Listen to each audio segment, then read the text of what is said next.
Hey everyone, Tiarnie and I are back for another cosmic conversation. This one's going to be a bit of a shorter kind of snippet just to give you guys, a little glimpse into maybe particular aspects or sort of shorter term transits and things like that is our rough intention with this. So in this particular video, we want to talk about Sun in the 8th and Sun in the 12th house. This is both of our natal Sun placements. So who better to help give you guys insight into that than people who are living it? So Tiarnie, do you want to start off by sharing your experiences with Sun in the 8th house, please? Yes.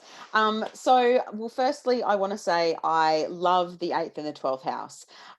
Old traditional astrology may scare people into thinking they're really doomy, gloomy, difficult houses. Now, the geometry of the way that the houses are set up, that yes, the ascendant is sunrise, and the 12th house is being blinded by that 6 and 7 a.m. sunlight. Like when you do have planets in the 12th house, absolutely, they can be not seen. You know, when you're driving and the sun's rising, that's the 12th house, right? You're driving, the sun's rising, and you're like putting the visor down. I fucking can't see anything. I'm going to hit someone. Like you're going crazy. That's the Yeah. 12th house. It absolutely is. Okay.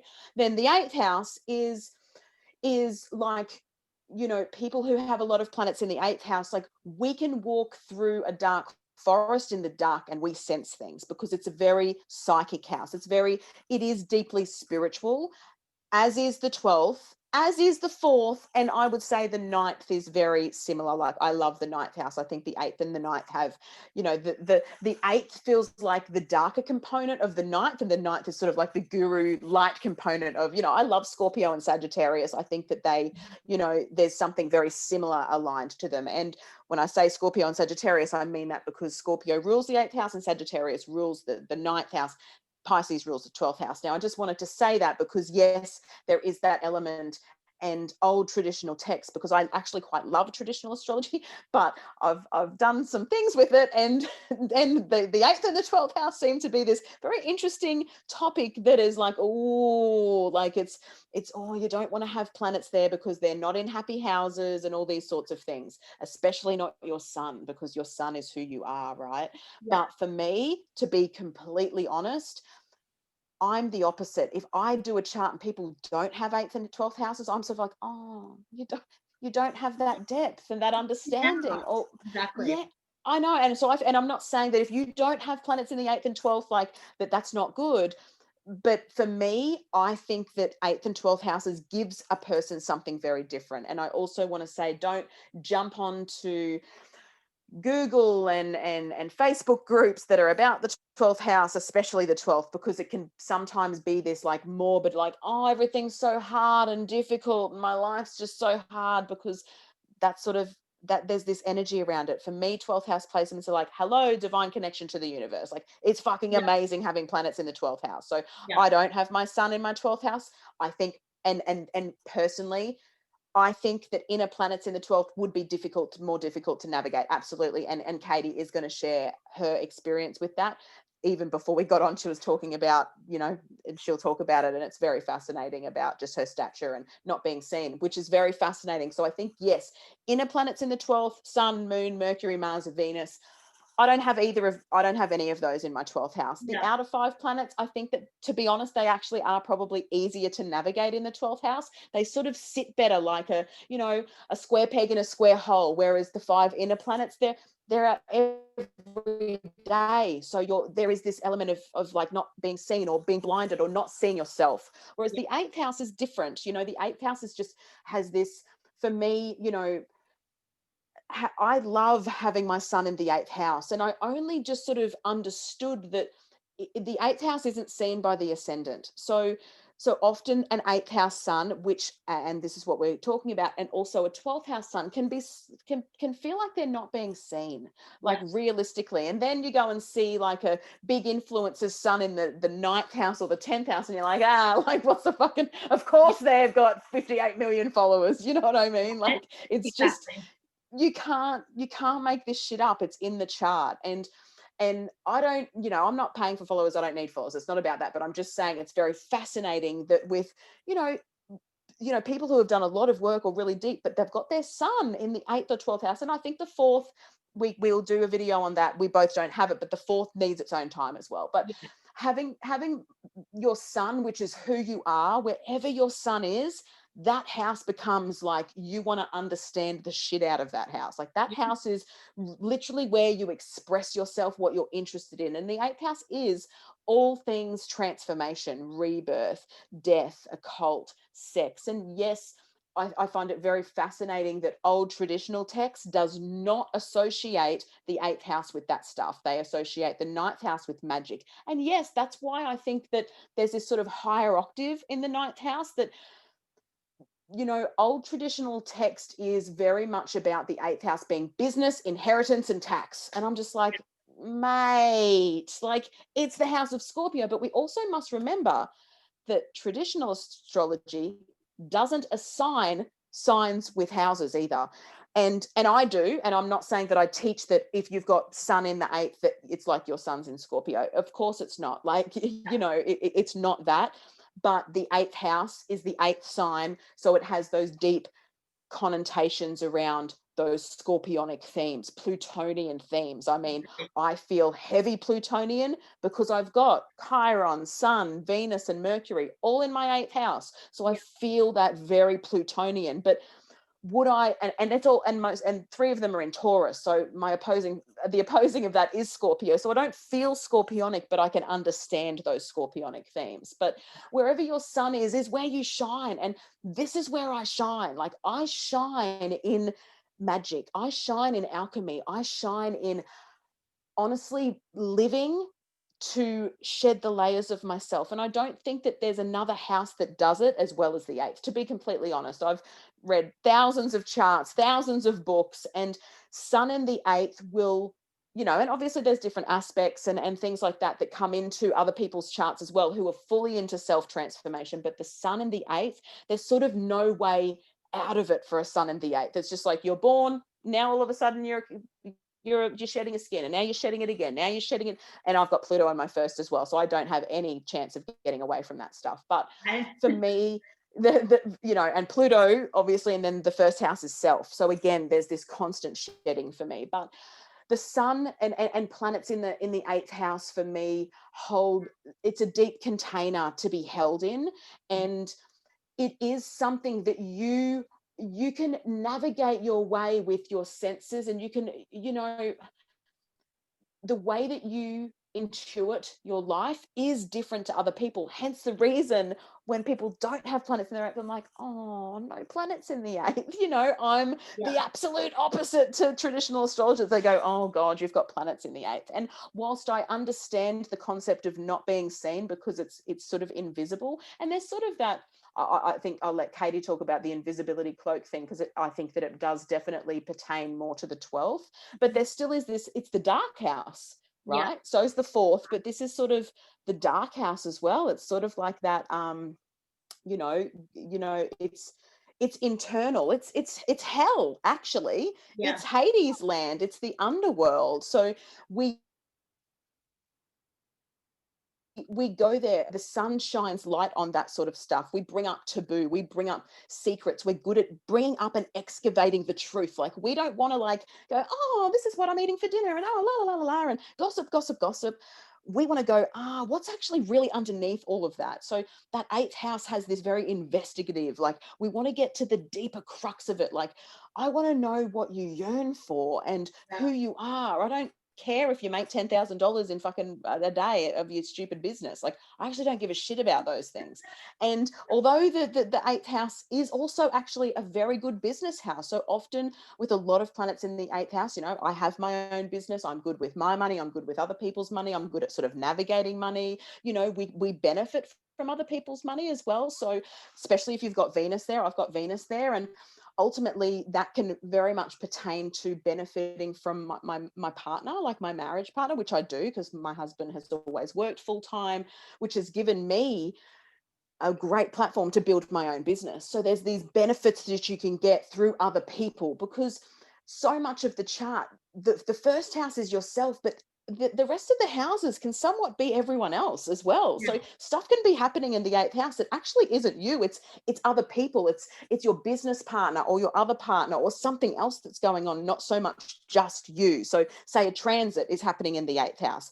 It might not be you that goes through money stuff, but your partner or someone, it might not actually be you. So, and same with the seventh and eighth house, because they're sort of relationshipy sort of houses. So, you know, yeah, there's just this for me, always it's just the words are deep and intense and just this constant transmuting and this constant transforming. I mean, I love having my son in the eighth house. Like, I would not change it for the world. I think it is fabulous. It gives me depth. It gives me wisdom. It gives me, there is an element of secrecy and privacy. Absolutely. Like I'm a very private person as well, despite having my moon in my 10th, so I'm quite vulnerable, and then I've got 2 planets in my 12th. So there is this, when you have strong 8th, 12th and 4th house placements, there is this, and I find the 4th, again, it needs its own thing, but I find the 4th a little bit more hidden because they're the bottom part of the chart, so they can hide themselves from themselves, whereas us 8th and 12th, we're sort of still in the limelight a little bit. We're still above the horizon in the chart, meaning above the horizon. So when you're looking at the chart, it's obviously some of the top 6 houses that we're looking at, and I find that the 4th house, because it's the midnight part of the chart, they can hide themselves to themselves, and often the 8th house can be seen like that. But personally, experiencing living in 8th house, stellium for me, Sun, Chiron, I've got Sun, Chiron exactly conjunct. I revel in exposing myself to myself. I think that that's a really great way to put, Sun in the 8th, Chiron in the 8th. And that's just sort of, it's that constant exposure and truth. Like, I am after truth, and I seek it, and I will hunt it down, and I am not scared of it. I'm courageous to go towards it. So that's my 10 cents worth on that. I mean, because obviously I could talk about it forever, because I love these houses. They're my favorite houses in the whole wheel. They're my favorite. And I do love the 12th house as well. The 12th is definitely one of my favorites, but I don't have any inner planets there or my sun. And Katie is the girl for Sun, and I think Mercury, right? Mercury, yeah. So Mercury is about 6 degrees away from my ascendant, on the 12th house side. But it's really interesting what you're sharing about the 8th house, because I don't have any 8th house planets, and I'm like, oh, am I not a witch? Like, where are my witchy placements? Like, and but we always experience these things like via transit, and I think like my progressed moon is about to move into my 8th and things like that. So, and the ruler of your 8th, like, where's the ruler of your 8th? My first, so it's very seen. Very seen, exactly. Yeah, but my 8th house is Libra, so which is interesting actually, because then your 8th is Taurus, so we're both Venus ruled 8 houses. So again, it probably is what gives us like this love of it, right? Because Venus is like what we love. So for our particular blueprints and who we are, there's that Venusian resonance, I think, with that. But so with my 12th house is Aquarius with my Sun and Mercury there. And definitely, there's this element of not being seen, and a lot of experiences in life of feeling definitely put to the side. A lot of pressures around, again, for me personally, I'm an only child. So there was a lot of responsibility placed on me, like definitely way too soon. Like there was definitely a lack of childhood, I would say, and this tends to be a common experience with 12th house people, because we are not seen. So the responsibility then comes from like not being seen as the child we are, and then that responsibility being placed on us, or actually like physically not being seen. Maybe a 12th house sun is a child of like 10 children, for example. And so they're not seen in the way that there's so many other children to compete or compare with. You would look to the 3rd house to understand the sibling connection. But, for me, I've always said that I feel like when I'm in public, sometimes it's like I'm wearing this invisibility cloak. not always by choice, but like I actually have physical experiences of like people walking directly into me in the street, knocking things out of my hands, people constantly pushing in front of me, standing directly in front of me as if I'm not existing. And like before I really understood astrology and my chart, and definitely as a child or teenager, like I took that shit like real fucking personal. Like that was hard for me to grow up and feel like I wasn't valued because I wasn't seen. And I'm physically small, like I'm like 150 centimeters really. So like physically, like I understand why sometimes people stand in front of me and things like that. And as I grew older, I was like, they're not doing it on purpose. But for me personally, it was another thing that like accentuated that feeling of like not being valued, not being seen, needing a lot of time to myself. Deeper than just being like an introvert or being an INFP, for example. It's this real, like, that's where I get my sustenance. Like, I need to regenerate, which is a very kind of 8th house, 12th house theme, this regeneration. Because without that time, I get so overwhelmed by the external. It's also challenging having an Aquarius 12th house because the sun in Aquarius in of itself isn't super happy and comfortable in that sign because it's in its fall, it's opposite to Leo. So then to not only have sun in traditional astrology seen as sun in fall, to then have it in like the house of like it's deeper than fall, it's like the end of the earth. But it's still the pathway to God and to source, because if we think about the last degree of the 12th house, that is like your end point. If the ascendant is your 0 degree, that's your personal 0 degree point, then that last degree of the 12th house is your exit point. So there is a lot of transition. I remember saying something like people that have 12th house sun actually really benefit from moving overseas. And that surprised me because I'd already been doing that once I found that information out. Like I'd already lived in Bali. I think I found it when I was here in Portugal already. So I've lived in Melbourne in Australia, coming from Sydney. So I've had a lot of movement. And I always put that down to having, 3 planets in Sagittarius in my 10th, Pluto in Scorpio in my 9th, even Chiron in my 4th, which is like not feeling at home anywhere. But then understanding how beneficial it actually is for a 12th house sun, because to consciously make that decision to move somewhere else, you are actually taking your power back in creating an environment that you are choosing to be in, not one where subconsciously or psychologically you feel like a victim to being present in, which is why often, sun in the 12th can have power struggles with one or both parents or just authority figures in general, because there is this element of not being seen. But I love that part of myself. Like I love that I can be at home for a week and maybe people that don't understand that think like, oh, like what does she do with her time? Or like, is she a weird hermit? Or I'm just living my life and getting shit done and actually having the time and space to focus on what I need to do. And having Mercury here, I think is a beautiful placement, because again, to quote whatever astrologer said this in some time or place, it's like having like words are like liquid gold.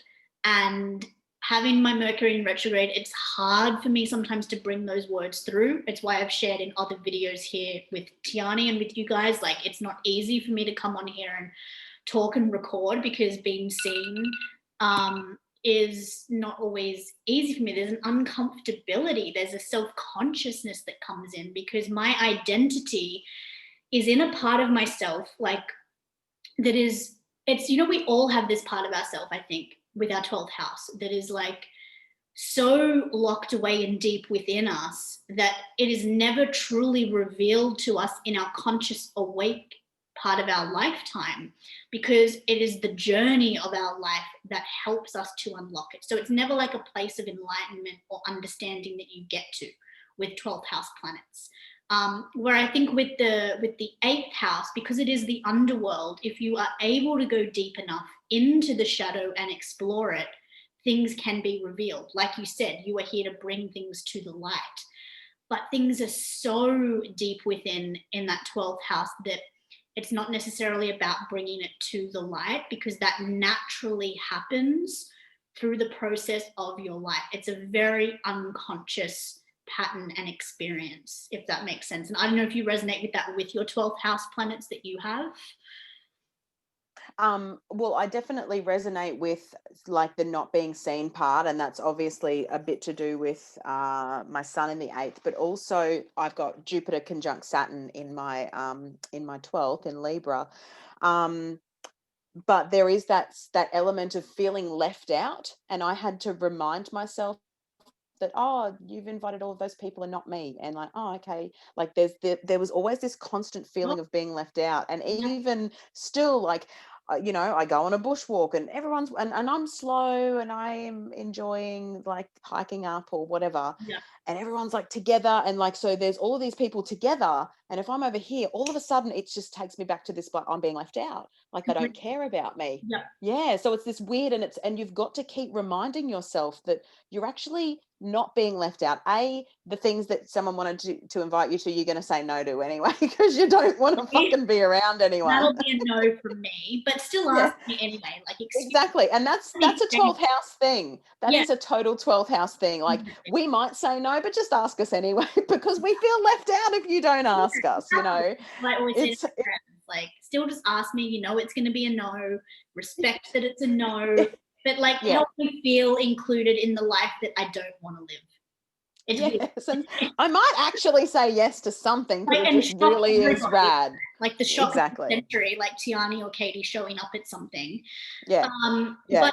but it's about that inclusivity. That's not a word, but whatever. And I think that this is something that Sun in the other Mm, houses don't understand, because the Sun brings the identity and light to parts of the chart that are much more superficial. It's just like the fifth house of creativity, or the second house of not identity, sorry, values, values. values, money. Yeah. Exactly. So who Mm, you are becomes very much more attached to like tangible things. But having the sun in any of the water houses, it doesn't matter what sign your sun is in. We're speaking specifically about the element of the house itself. fourth, eighth, 12th.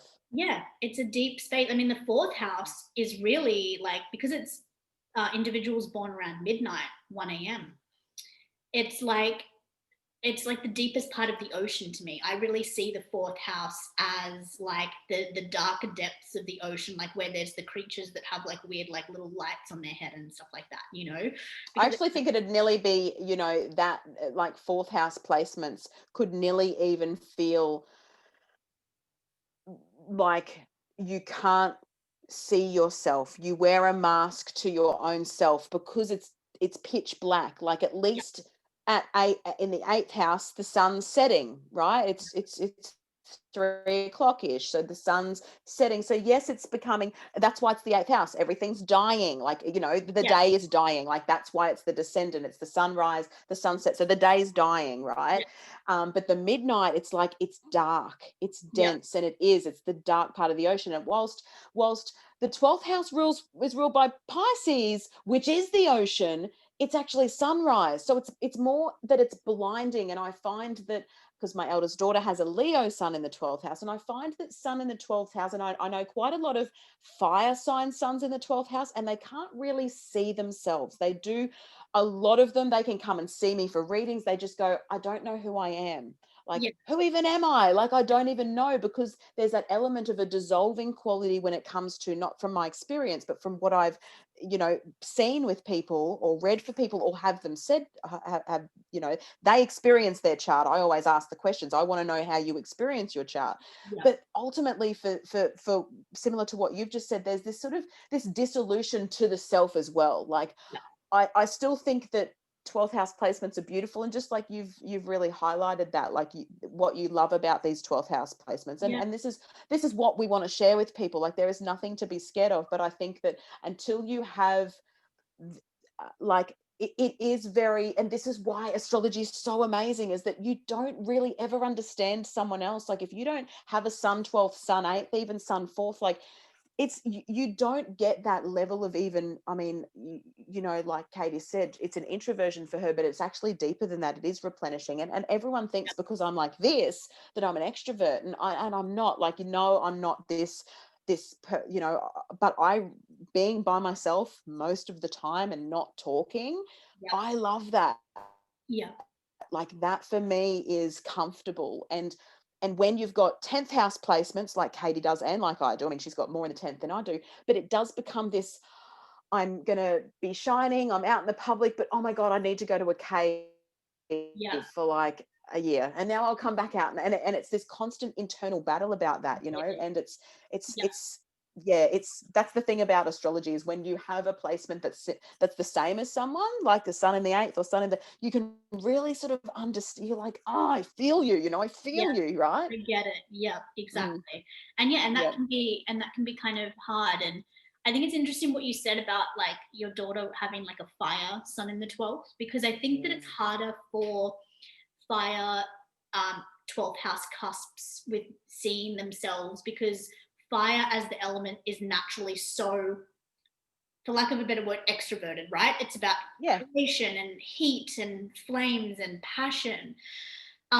So it can be really hard for them to navigate how to access that energy. Like having it as an air cusp, it brings that more, you know, intellectualizing. So it's a little bit easier for me to reflect on myself. And the one thing I've always said, even with knowing Mm, what I want in my life, and maybe for you too, Tiani, like we've always really known it's astrology, it's teaching, it's delving, it's research.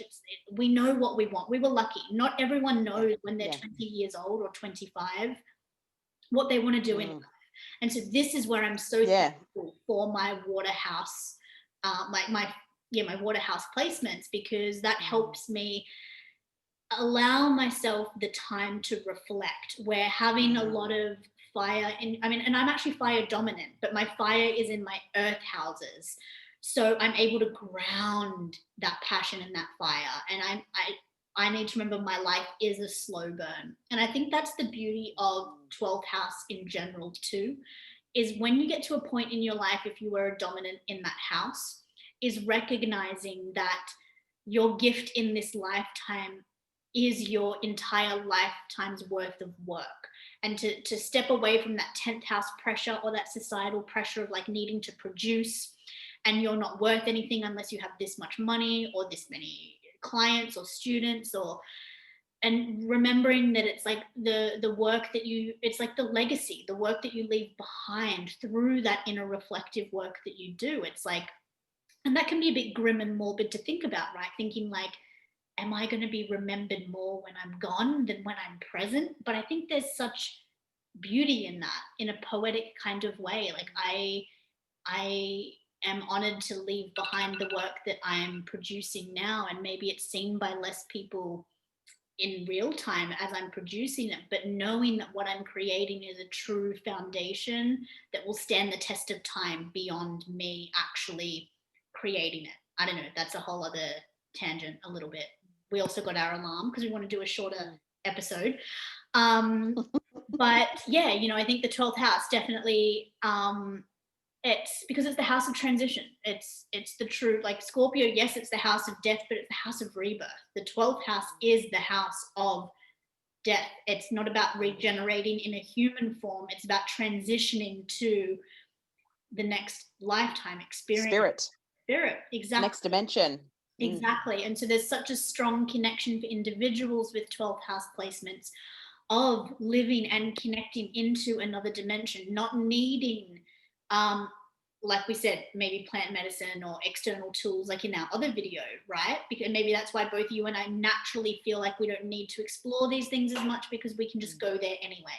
Maybe Yeah, these things can take very true. deeper at the right time in our life, and maybe there will be that right 12th house transit to bring us there, that curiosity.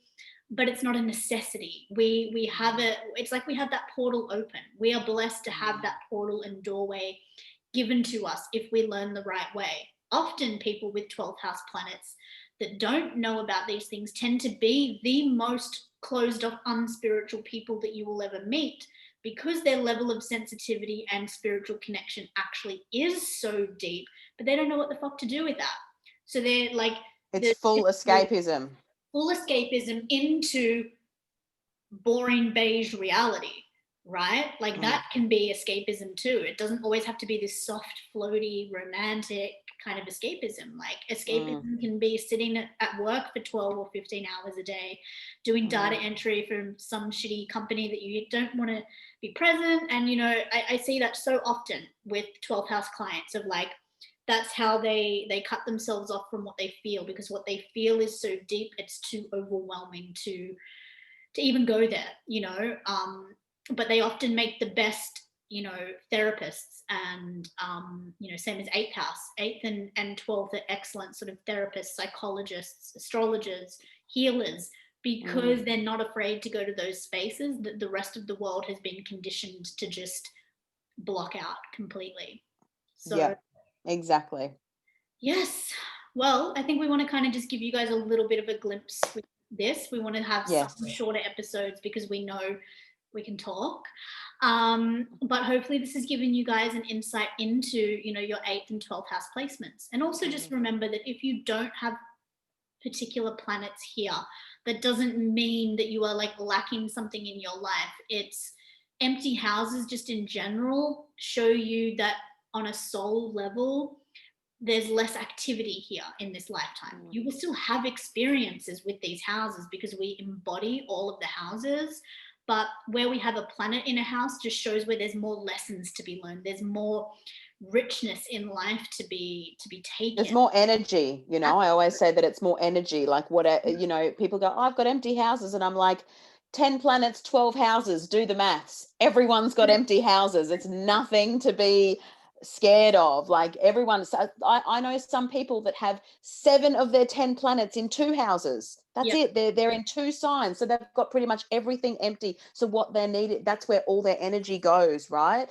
So that's the thing. If you've got an empty house, you can look on the cusp of that house and find the ruler of that of the ruler of the house by the sign and the planet, and go and find where that planet is, and that can help you to uncover sort of little keys around how you will express yourself with that house. But at the same time, it's not like of mass importance in this lifetime. That's the thing. And it's really fascinating. Like just 5th house really quickly before we wrap up, like I find that, you know, people with a lot of 5th house stuff, you know, they're the people that really want children, because the 5th house is children, right? So they really want children, and, you know, they got Pluto there or Saturn, and it's just like, oh, I never know what to say, because it's like, it's not that you won't have children by having them there, but there's also like a lot of pressure.